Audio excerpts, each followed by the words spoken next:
Hello everyone, my name is Abhishek Gupta and I welcome you all on this edutech platform. So guys, आज की session में हम लोग बात करेंगे टैक्स प्लानिंग के पार्ट नंबर 2 के बारे में guys. But before moving ahead, I just want to let you know guys कि if you are planning to get yourself enrolled in any kind of course with respect to your GIB preparation, so guys this is the right time for you. Why? Because EduTap has come up with a massive price drop in its courses, जहां पे आप लोगों को flat 80% का discount offer किया जा रहा है। You just need to use the code AUGUST80 and you will be getting the flat 80% discount on your GIB courses guys। अब आप लोगों को एक बात ध्यान में रखनी कि ये जो डिस्काउंट है it is only valid from 29th August till 31st August 2025। 29th August that is from today till 31st August guys. So hurry up if you want to get yourself enrolled in any kind of GIB course with respect to the GIB examination guys। ठीक है, moving ahead, अब हम लोग आते हैं आज के session के एजेंडा के ऊपर। सो गाइज, आज के सेशन को हम लोग स्टार्ट करेंगे विद द टर्म SSC। हम लोग इंपॉर्टेंट टर्म्स को डिस्कस कर रहे थे। अब ऐसे इंडिविजुअल जो पहली बार हमारे साथ इस सेशन पे जुड़ रहे हैं, they can watch our previous session so that आप लोगों को एक हॉलिस्टिक आइडिया मिल जाए कि किस तरह से हम लोग जो है वो टॉपिक्स को कवर करते चल रहे हैं इस 10 मिनट्स अ डे सीरीज के अंदर। सो देखिए, SSC क्या है? According to income tax act 1961, an SSC is a person who is liable for paying the taxes under its provision. Its provision किसके प्रोविजन? इनकम टैक्स एक्ट 1961 के provisions के अंदर who is liable to pay the taxes, उस individual को क्या बोला जा रहा है? SSC बोला जा रहा है। अब it also includes individuals with ongoing tax proceeding, individual जिनकी अभी टैक्स की प्रोसीडिंग्स चल रही हैं या फिर जिनकी इनकम को असेस किया जा रहा है for the purpose of tax. इसके अलावा ऐसे individuals who deemed SSCs under this act, जिनको असेस किया जाएगा इस एक्ट के अंदर। साथ ही साथ ऐसे individuals who are defaulter under the provisions of income tax act 1961 guys, उन सभी को क्या बोला जाएगा? SSC बोल दिया जाएगा। अब पर्सन कौन है यहाँ पे under this tax planning? Person under this section 2 clause 31 of the income tax act 1961, ये पर्सन के अंदर किस किस को इनकम्पास किया जाएगा? इंडिविजुअल्स को, हिंदू अनडिवाइडेड फैमिलीज को, कंपनीज को, फर्म्स को, एसोसिएशन ऑफ पर्संस को, लोकल अथॉरिटीज, एनी आर्टिफिशियल और जुडिशियल पर्सन जो कि इन अबव कैटेगरीज में फॉल नहीं कर रहा है, those will also be treated as a person under section 2 clause 31 of the income tax act 1961 guys. ठीक है, मूविंग अहेड, नेक्स्ट हम लोग बात कर लेते हैं पैन नंबर के बारे में। अब गाइस देखिए, पैन नंबर क्या है? It is permanent account number. So it is a 10 digit alpha numeric number जिसको इनकम टैक्स डिपार्टमेंट के द्वारा इशू किया जाता है फॉर द यूनिक आइडेंटिफिकेशन। अब ये जरूरी क्यों है? बिकॉज इनकम टैक्स रिटर्न जब भी फिल की जाएगी या फिर कोई भी other tax related activities perform की जाएंगी इंडिविजुअल्स के द्वारा, वहां पे परमानेंट अकाउंट नंबर जो है वो रिक्वायर्ड रहेगा गाइस। ठीक है, next one is TAN number. अब टैन नंबर क्या है? It is tax deduction and collection number. So it is a 10 digit alpha numeric number जो कि एलोकेट किया जाता है ऐसी एंटिटीज को who are responsible for deducting tax at the sources on the behalf of income tax department. So TDS को deduct करने के लिए जो एंटिटीज रिस्पॉन्सिबल है उनको ये टैन नंबर जो है वो इशू किया जाता है। तो यहाँ पे आप लोगों ने दोनों में ध्यान रखना है कि पैन नंबर और टैन नंबर दोनों ही 10 डिजिट्स के अल्फा न्यूमेरिक नंबर हम लोगों को देखने के लिए मिलते हैं guys. After that next one is TDS guys. TDS क्या है? Tax deducted at source. अब this system allows the government to collect tax directly from the income source. अब जैसे मान लो एक इंडिविजुअल A है, इसके द्वारा इनकम अर्न की जा रही है, सैलरी मिल रही है इसको इस ABC लिमिटेड में काम करने के लिए। ठीक है, अब यहाँ पे इसकी जो सैलरी है वो हो गई इसके लिए इनकम। अब सोर्स के ऊपर मतलब जहां से इनकम जनरेट हो रही है वहीं पे टैक्स काट लिया जाएगा, किसके द्वारा? इस ABC लिमिटेड के द्वारा। तो इसको क्या बोल देंगे? TDS बोल देंगे guys. A person liable to make specific payment, a person who is a person, deductor बोल रहे हैं यहाँ पे हम उसको, who is liable to make specific payment to another person that is deductee deducts the tax at source. ठीक है, सो यहाँ पे डिडक्टर के द्वारा जो टैक्स काट लिया जाएगा सोर्स के ऊपर and it will be deposited into the central government account guys.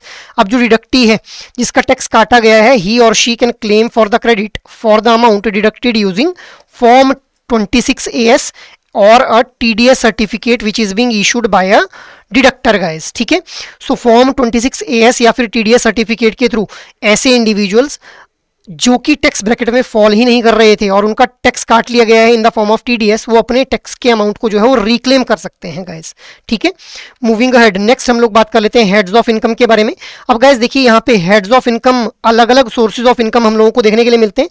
तो based on different sources 5 heads of income जो है वो हम लोगों को देखने के लिए मिलते हैं गाइस। पहला है income from salary, income from house property, income from profit and gains from business and profession, income from capital gains and income from other sources guys. So एक एक करके इन सभी को डिस्कस कर लेते हैं। तो सबसे पहले बात कर लेते हैं इनकम फ्रॉम सैलरी के बारे में। अब देखिए गाइस, ये सेक्शंस आप लोगों को ध्यान में रखने हैं। Section 15, 16 and 17 of the income tax act deal करते हैं with income from salary. Section 15 of the income tax act specifies that जो सैलरी है इट विल बी टैक्सेबल जब ये ड्यू होगी, मतलब अभी आनी है सैलरी, या फिर पे कर दी गई है, या फिर it is paid before the due date, उस केस में जो है वो ये सैलरी टैक्सेबल रहेगी। अब income from salary includes wages, pension, annuity, gratuity, fee, commission, profit, leave encashment, accrual accretion, annual accretion, contribution to recognized PF and employees pension account. So these all will be the part of income from salary guys. अब इसके अलावा जो arrear रहते हैं salary में from the previous year, those will also be considered. Arrear का मतलब क्या है कि जैसे मान लो 2025 के अंदर जो था वो इंक्रीमेंट होना था, बट वो 2027 के अंदर इंक्रीमेंट हो रहा है। अब 2 सालों में जो सैलरी बढ़ के आनी थी वो तो नहीं आ रही है, 2027 में जो है वो एरियर आ रहा है, मतलब पिछले 2 साल की जो इंक्रीमेंट है वो 2027 में मिल रही है, तो इसको भी किसके अंदर काउंट किया जाएगा, इनकम फ्रॉम सैलरी का पार्ट माना जाएगा। अब partner share of profit will not be considered as a salary under this act. तो अगर पार्टनरशिप में बिजनेस रन किया जा रहा है तो वहाँ पे जो पार्टनरशिप के अंदर प्रॉफिट मिलेगा that will not be considered as a income from salary guys. I hope this income from salary head is clear to you all. Moving ahead, next हम लोग बात कर लेते हैं इनकम फ्रॉम हाउस प्रॉपर्टी के बारे में। अब देखिए गाइज, यहाँ पे सेक्शन 22 से लेकर के 27 तक जो है वो बात करते हैं इस इनकम फ्रॉम हाउस प्रॉपर्टी के बारे में। अब यहाँ पे इनकम फ्रॉम हाउस प्रॉपर्टी का पार्ट बनेगा rental income from the property other than self occupied. ठीक है, ऐसी property which is not self occupied और जहां से रेंटल इनकम एक इंडिविजुअल को आ रही है तो उसको हम बोलेंगे income from a house property. अब यहाँ पे डिडक्शंस जो है अलाउ की गई हैं on the net annual value, जो कि कैलकुलेट कैसे की जाएगी, gross annual value minus taxes guys. क्या क्या डिडक्शंस हैं? So there is a standard deduction of 30%, no other expenses like repairs will be counted जब भी इन डिडक्शंस के लिए क्लेम किया जाएगा। After that reduce home loan interest, तो होम लोन के ऊपर अगर होम लोन लिया हुआ है उसका इंटरेस्ट जो पे किया जा रहा है उसके अगेंस्ट में भी जो है वो डिडक्शन क्लेम की जा सकती है।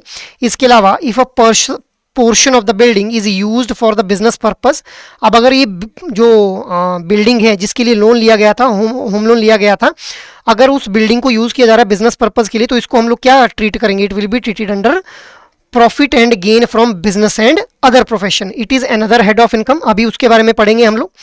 Moving ahead, next one is income from profit and gain from business and other profession. So section 28 से लेकर के section 44 of income tax act deal करते हैं इस पर्टिकुलर हेड के साथ में। अब यहाँ पे जो टैक्स चार्ज किया जाता है that is being charge under section 28 guys. Hence जो प्रॉफिट और इनकम रिसीव होते हैं एक पार्टनर को फर्म के अंदर, those are chargeable under this head guys.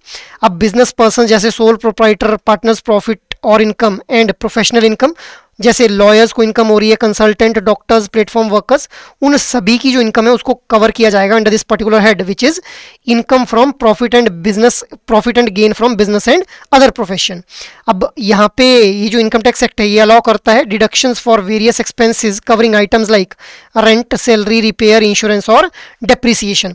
अब मान लो कोई एक डॉक्टर है, उनके द्वारा जो है क्लिनिक रन किया जा रहा है, तो उस क्लिनिक को रन करने के लिए उनको रेंट पे जो है वो एक स्पेस देना पड़ेगा, तो उस रेंट को पे किया जा पे जब किया जाएगा तो उसके अगेंस्ट में भी जो है वो डिडक्शन क्लेम की जा सकती है। अब डॉक्टर ने अपने अंडर जो है वो कुछ इंप्लॉइज को रख रखा है तो उनको सैलरीज दी जा रही हैं, उसको भी एज ए डिडक्शन क्लेम किया जा सकता है। रिपेयरिंग करवानी पड़ रही है, that can also be claimed as a deduction guys. ठीक है, moving ahead, next head is income from capital gains. अब देखिए गाइस, जो सेक्शन 45 है इनकम टैक्स एक्ट 1961 का, that provides that any profit और गेन जो कि अराइज होता है from the transfer of capital asset effected in the previous year will be chargeable to the income tax under the head capital gain guys. So जब भी एक capital asset को transfer करने से जो कैपिटल गेन होगा that will be considered as a income from capital gain guys. अब this include short term capital gain and long term capital gain. अब ये डिसाइड कैसे होगा, on the basis of time period guys. The time period of classification depends upon the type of asset. अब money और asset जो कि receive हो रहे हैं from the insurer to the SSC in the previous year on the account of natural disaster will be taxable under this act. इसका मतलब क्या है कि एक ऐसा इंडिविजुअल है ए जिसका घर बनाया हुआ था जिसने, और उस घर की उसने इंश्योरेंस करवा रखी थी। अब कोई नेचुरल क्लेमिटी आई, मान लो कोई फ्लड आया, क्लाउड बर्स्ट हो गया, जिस वजह से उस इंडिविजुअल का जो घर था उसको एक काफ़ी ज़्यादा नुकसान पहुंचा, तो उसके बदले में इंश्योरर के द्वारा जो उसको अमाउंट प्रोवाइड किया जाएगा अगेंस्ट द इंश्योरेंस जो कि उसने करवा रखी थी ऑलरेडी उस घर की, तो उस अमाउंट को भी टैक्सेबल माना जाएगा under the income from capital gain guys. ठीक है, moving ahead, next is income from other sources. अब देखिए गाइस, जो भी अभी तक हम लोगों ने सोर्सेज पढ़े, उन सभी sources, all other sources of income which are not covered above 4 heads, उन सभी इनकम सोर्सेज को क्या माना जाएगा? Income from other sources. अब इनके लिए जो सेक्शन है that is 56 to 57 of income tax act 1961, इन सेक्शंस के अंदर कवर किया गया इस पर्टिकुलर हेड को। अब इसका पार्ट क्या बनेगा? Interest on bank deposit and securities. अब जैसे किसी इंडिविजुअल ने एफडी करवा रखी है बैंक में, उसको इस एफडी के ऊपर जो इंटरेस्ट आ रहा है तो that will be treated as a income from other source. Dividend, royalty income, अगर एक लॉटरी जीतता है कोई इंडिविजुअल या फिर रेस जीतता है या फिर गिफ्ट रिसीव होती है अमंग अदर्स, तो उसको भी कंसीडर किया जाएगा income from other sources guys. So ये हम लोगों ने 5 हेड्स ऑफ इनकम के बारे में डिस्कशन कर लिया guys. Moving ahead, now there is a question for you, which of the following statements regarding taxability of various incomes are correct? Income from interest earned on a fixed deposit is taxable under income from other sources. Income from sale of house is taxable from income from house property. Income from sale of shares is taxable under capital gains. Your options are 1 and 2 only, 2 and 3 only, 1 and 3 only, 1, 2 and 3 guys. So what should be the right answer here? Try to answer out this question guys. Apart from this, अगर आप लोग किसी भी तरह की guidance चाहते हैं with respect to your JIIB examination, तो आप लोग जो है वो एडुटैप की कोर्सेज को रेफर कर सकते हैं गाइस, जिसके लिए आप लोगों को एडुटैप की वेबसाइट के ऊपर विजिट करना है। अब जैसे ही आप लोग एडुटैप की वेबसाइट के ऊपर विजिट करेंगे तो आप लोगों को यहाँ पे एडुटैप की वेबसाइट पे जाते ही आप लोगों को कोर्सेज नाम का एक ऑप्शन देखने के लिए मिलेगा, जहाँ पे JIIB कोर्सेज का जो ऑप्शन है वो आप लोग देख पाएंगे। अब JIIB कोर्सेज के ऊपर क्लिक करते ही you will be scrolling down और यहाँ पे आप लोगों को JIIB कंप्लीट मास्टर कोर्स देखने के लिए मिल जाएगा, जहाँ पे आप लोगों को चारों components that is AFM, PPB, RBWM और I&IFS के लिए लाइव क्लासेस, कंसेप्ट नोट्स और मॉक टेस्ट प्रोवाइड किए जाएंगे। So you can have a look on this master course अगर आप लोग एक कॉम्प्रीहेंसिव प्रिपरेशन करना चाहते हैं। बट अगर आप लोग चाहते हैं कि भाई सिंगल मास्टर कोर्स में खुद को एनरोल करना है, just click on this single button and you will be able to enrol yourself in a single component master course guys. तो ये तो हो गई मास्टर कोर्स के बारे में बात। बट अगर आप लोग चाहते हैं कि भाई कम टाइम आप लोग इस एग्जामिनेशन को देना चाह रहे हैं या फिर आप लोगों के पास टाइम का ऑलरेडी क्रंच चल रहा है, ज़्यादा टाइम डिवोट नहीं कर पाएंगे, तो आप लोग जो लाइव क्रैश कोर्स को रेफर कर सकते हैं गाइस, जहाँ पे आप लोगों को चारों कंपोनेंट्स के लिए live classes, concept notes, solved previous year questions, chapter wise mock test और फुल लेंथ मॉक टेस्ट जो है वो प्रोवाइड किए जाएंगे। So guys you can have a look on this master courses and this particular live crash course अगर आप लोग किसी भी तरह की गाइडेंस चाहते हैं with respect to your JIIB preparation. In the end I again want to remind you guys कि अगर आप लोग इनमें से किसी भी कोर्स में खुद को एनरोल करना चाहते हैं, so guys this is the right time for you. Why? Because यहाँ पे आप लोगों को फ्लैट 80% ऑफ प्रोवाइड किया जा रहा है एडुटैप के द्वारा। You just need to use this code August 80 और ये जो डिस्काउंट है it will be valid from 29th to 31st August 2025 guys. So have a look on these courses and if you want to get yourself enrolled, then this is the right time guys. Hurry up to enroll yourself in the particular course for the JIIB preparation guys. So that is all from my side for this particular session guys. I hope ये session आप लोगों को अच्छा लगा हो। Actual में अगर ये सेशन आप लोगों को पसंद आ रहे हैं तो इन सेशंस को आप लोग लाइक, शेयर और सब्सक्राइब कर लें।